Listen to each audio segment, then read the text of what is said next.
Assalamualaikum warahmatullahi wabarakatuh. Salam sejahtera untuk kita semua. Selamat pagi kepada Dewan Guru SMA Singa Perbangsa, para staf dan jajarannya, orang tua murid, dan seluruh siswa-siswi yang saya banggakan. Marilah kita panjatkan puji syukur kehadirat Allah Subhanahu wa Ta'ala yang telah memberikan nikmat dan hidayahnya kepada kita semua, sehingga pada hari ini kita dapat sama-sama berkumpul dengan keadaan yang sehat dan situasi yang kondusif. Pada pagi hari ini, kita berkumpul di halaman sekolah tercinta dalam rangka memperingati Hari Pendidikan Nasional. Pada kesempatan kali ini, izinkan saya untuk berpidato menyampaikan beberapa hal terkait pentingnya pendidikan bagi generasi muda dan bagaimana bentuk dari pendidikan berkarakter. Pendidikan yang baik bukan hanya dilihat dari hasilnya, namun bagaimana proses di dalamnya. Pendidikan bukan hanya sekedar belajar dan mengajar, tetapi cara mendidik dan mengembangkan, bahkan menumbuhkan ilmu pengetahuan dan sikap masing-masing individu. Harus ada kerjasama yang bagus dalam para pelakunya, seperti guru, murid, orang tua, dan yang lainnya. Pendidikan tidak hanya dilakukan di sekolah, bisa di mana saja dan kapan saja. Namun, sekolah adalah tempat formal anak dalam menimba ilmu dan mendapatkan didikan yang baik. Tak semua anak dapat kesempatan untuk bersekolah. Jika dibandingkan dengan anak-anak lainnya di luar sana, sangat banyak yang ingin bersekolah, namun terhalang segala hal. Kalian yang dapat bersekolah dengan layak dan memadai sangat beruntung. Saya sangat berharap kalian dapat memanfaatkan kesempatan ini dengan sangat bijak. Jalankan kewajiban kalian dengan baik dan kami akan memperhatikan hak-hak kalian. Jadilah generasi dan lulusan yang berkarakter agar dapat membawa negara Indonesia ini ke arah yang baik dan bermanfaat untuk rakyatnya. Di samping itu, pendidikan karakter adalah bentuk kegiatan dan usaha dalam dunia pendidikan untuk menerapkan sikap dan moral yang dapat membentuk siswa untuk menjadi pribadi yang baik dan santun dimanapun.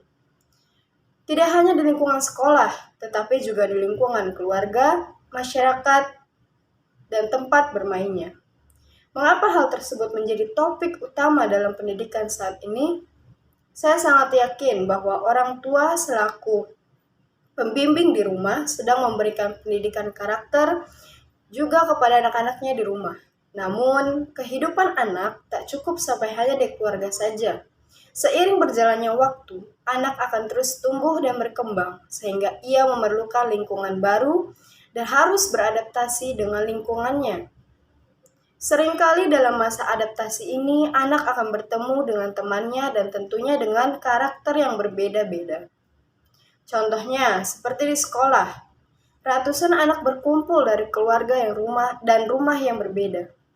Kami selaku pengajar di sini berharap agar penyatuan anak-anak diiringi dengan usaha dalam diri mereka untuk mencetak generasi bangsa yang cerdas dan berkarakter. Tidak semudah katanya. Banyak di luar sana para pengusaha yang kaya raya dan cerdas dalam membangun usahanya, tetapi tidak memiliki karakter, tidak memiliki santun, tidak memiliki empati terhadap lingkungannya. Lalu banyak juga di luar sana para pemuda yang memiliki karakter, berjiwa sosial tinggi, dan santun, namun sulit mendapat pekerjaan.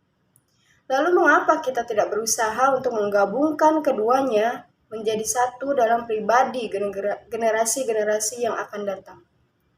Tidak ada yang mustahil selama kita berusaha dan bekerja sama. Bangsa Indonesia membutuhkan dan mengharapkan generasinya menjadi generasi yang berkarakter. Masa depan bangsa ini ada di pundak kalian. Nasib bangsa ini ada di tangan kalian. Kalian yang akan meneruskan dan menentukan arah kemajuan bangsa ini. Indonesia ini menjadi negara maju, namun tidak ada usahanya untuk apa. Hanya sekedar ingin, namun tak bergerak. Belakangan ini saya mendengar berita yang kurang mengenakan di telinga dan di hati seluruh pengajar di Indonesia. Ada beberapa siswa di tempat dan kasus yang berbeda, terjadi di dalam kelas maupun di sekolah. Ada siswa yang berani dengan sengaja menyerang dan bersikap kasar terhadap gurunya, memukul, menendang, atau bahkan berbicara yang tidak pantas. Saya juga melihat video seorang anak sengaja memukul gurunya hingga terluka, hanya karena sang anak ini tidak terima ditegur karena kesalahannya.